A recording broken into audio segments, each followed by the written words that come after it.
Hello नमस्कार दोस्तों आप सभी लोगों का स्वागत है आपके अपने यूट्यूब चैनल में। दोस्तों आप सभी लोगों के लिए एक नया रिक्रूटमेंट निकल के आ रहा है। बहुत दिन से आप सभी लोगों को इंतज़ार होगा। तो नई वैकेंसीज़ आउट हुई हैं इसरो की तरफ से, ISRO Indian space research organisation की तरफ से नई वैकेंसीज़ आउट हुई हैं।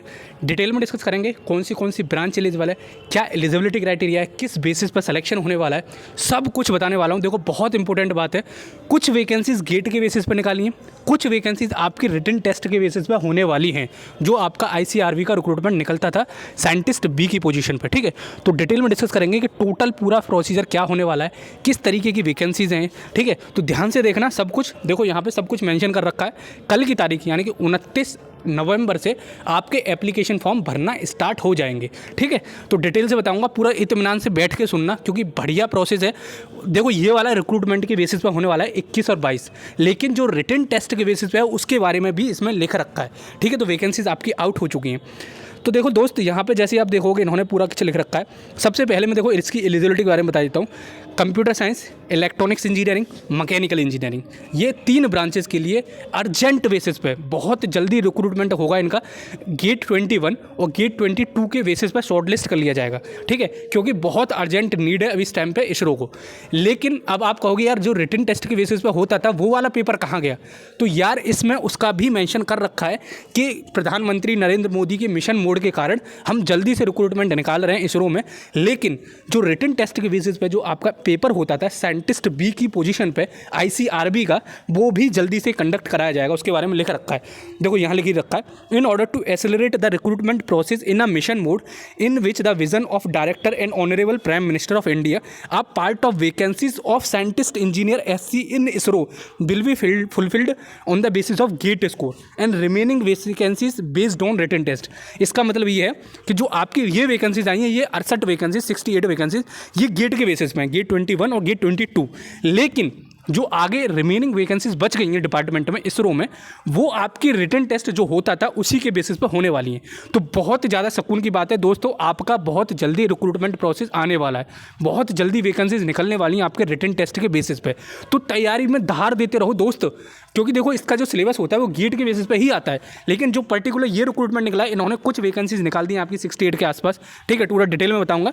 BE-BTech होनी चाहिए, मैं पहले ही बता चुका हूँ, और आपका केवल इंटरव्यू के बेसिस पे इसमें सिलेक्शन हो जाएगा गेट के फॉर्म के बेसिस पे। लेकिन जो नॉन गेट स्टूडेंट हैं उनके लिए रिक्रूटमेंट अपकमिंग आने वाला है। ठीक है, बहुत जल्दी निकलेगा 2023 के लिए। ये 22 वाला रिक्रूटमेंट है जो प्रीवियस स्टूडेंट है। ठीक है, तो 23 के लिए बहुत जल्दी आने वाला है। चलो मैं आपको दिखाई देता हूँ क्या क्या मेंशन है। ठीक है, वीडियो थोड़ी बड़ी हो जाएगी दोस्त, क्योंकि मैं बहुत कुछ समझाने वाला हूँ इसमें आपको। अब जैसे आप नीचे आओगे इसमें, तो यहाँ देख भी रखा है, देखो इलेक्ट्रॉनिक्स इंजीनियरिंग, यहाँ पे 21 वैकेंसीज आउट हुई हैं आपकी, जो वेरियस डिपार्टमेंट है। उसके बाद में आपकी मैकेनिकल इंजीनियरिंग 33 वैकेंसीज आउट हुई हैं इसमें। फिर आपकी है कंप्यूटर साइंस, तो उसमें भी 14 वैकेंसीज आउट हुई हैं। टोटल मिला के आपकी 68 के आसपास पूरी वैकेंसीज हो जाती हैं। ठीक है, तो ये आपका पूरा डेटा दे रखा है कि कितनी वैकेंसीज किस में है। उसके बाद में यहाँ पे रिस्पेक्टिव आपका परसेंटेज भी दे रखे हैं कि 65% आपके रिस्पेक्टिव फील्ड में होने चाहिए। ठीक है, और गेट मैकेनिकल EC और CS से लिखा होना चाहिए आपका। ठीक है, और जो एज लिमिट है आपकी वो 28 वर्ष लिख रखी है, 19/12/2022 तक। ठीक है, तो ये सब कुछ मेंशन कर रखा है, एक बार देख जरूर लेना कि आपका भाई साहब इसमें क्या क्या होने वाला है। ठीक है, और गेट 21 और 22 के बेसिस पे आपका होने वाला है। यहाँ लिख भी रखा है, देखो ये रहा कि important instruction, candidate will be screened on interview basis on the valid GATE 21 GATE 22 score card, GATE paper will be in the subject जो भी आपका होगा।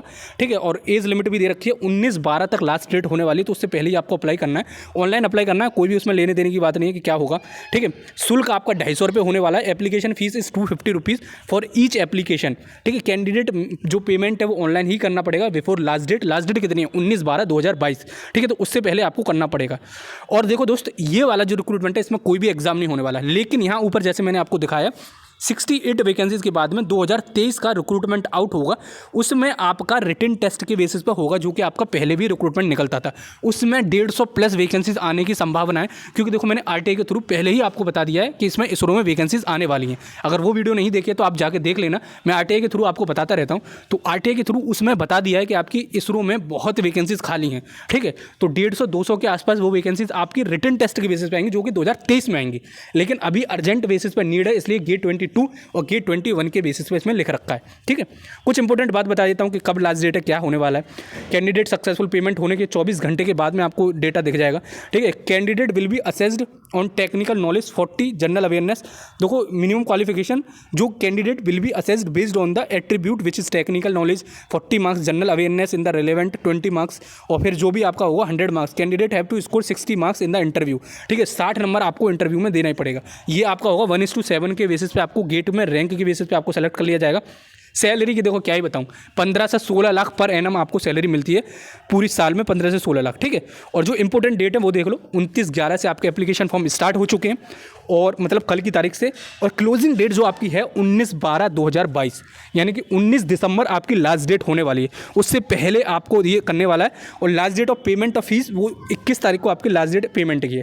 ठीक है, तो आई थिंक ये सबको समझ में आ गया है। इससे एक खुशी की बात बस यही है, जो गेट 21 और गेट 22 में अच्छे मार्क्स लाए उनके लिए तो बेटर ऑप्शन ये है ही, लेकिन जिस किसी को विदाउट गेट एप्लीकेशन में फॉर्म देना था तो उनके लिए भाई साहब इन्होंने एक क्लॉज मेंशन कर रखा है। मैंने पहले भी दिखा दिया, दोबारा से फिर दिखा देता हूँ। जिस किसी को लिख रहा हो कि यार हमारी तो वैकेंसीज गई, तो यहाँ लिख भी रखा है, देखो दोबारा से पढ़ा देता हूँ। भारत के माननीय प्रधानमंत्री जी की दूरदृष्टि तथा निर्देशों के अनुरूप मिशन मोड में भर्ती प्रक्रिया में गति लाने के उद्देश्य से इसरो ने वैज्ञानिक अभियंता ASC की कुछ रिक्तियां गेट के प्राप्तांक के आधार तथा शेष रिक्तियां लिखित परीक्षा के आधार पर भरी जाएंगी। यानी कि आपका जो कुछ वैकेंसी है वो रिटर्न के बेसिस पर होने वाली है। तो भैया रिटर्न की भी तैयारी करके चलना, ये मत सोचना गेट पर वैकेंसी आई तो गई, अब नहीं हमारा कुछ होने वाला है। दोस्त गलती कर दोगे अगर ऐसा सोच लिया आपने तो। ठीक है, तो आई थिंक आपको सब समझ में आ गया। चलो मिलते हैं अगली वीडियो में, जब तक के लिए जय हिंद जय भारत।